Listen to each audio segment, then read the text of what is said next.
The prevalence of sexting is, I think, a matter of debate. There have only been a handful of studies that have really looked at this, and as you might expect, conducting a survey on what is both an embarrassing and potentially criminal topic is difficult to do. It's not easy to get direct answers from students about this. They do a variety of things to try to encourage honest responses, but I don't think anybody has tremendous confidence in the answers.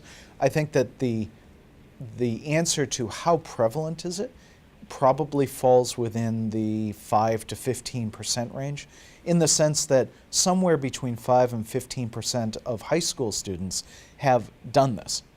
So, is that, 1 in 20, 1 in, 8?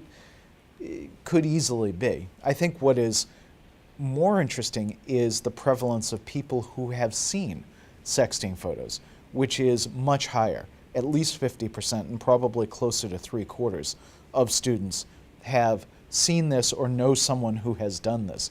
So this is a topic that kids are deeply aware of at high school. And part of that, honestly, is because of the celebrity Twitter feed rage, where people who are famous and who should know better sort of set the example of sending provocative or semi-nude photos of themselves to other people. We've had a number of incidents with people like Tiger Woods or Brett Favre or Anthony Weiner is a good example of folks who have hit the headlines because of things that they've done with their cell phones.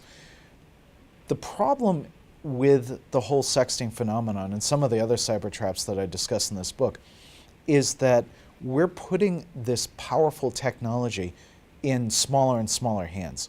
The average age for regular cell phone use is now below 10, which is somewhere between 4th and 5th grade.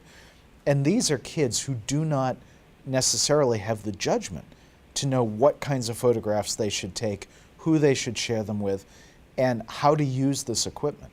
So, you do have incidents of kids getting involved in sexting as young as elementary school. Certainly in middle school, it's a growing problem.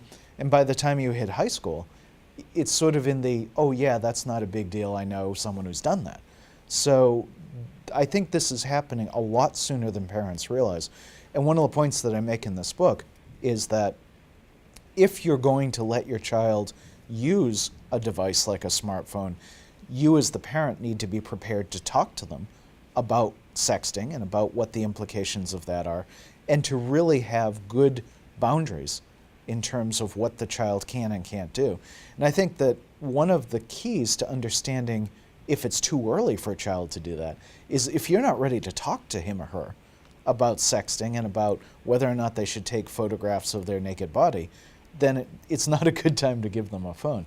And I think that's hard because there's so much peer pressure among kids to do this. And regular texting is such a critical element of the social milieu these days that kids really want to get involved in that. And I think that there's some argument to be made that it's part of their social development. That's all well and good, but if you're going to give them a phone with a camera, you need to go that next step in order to really talk to them about what the implications are.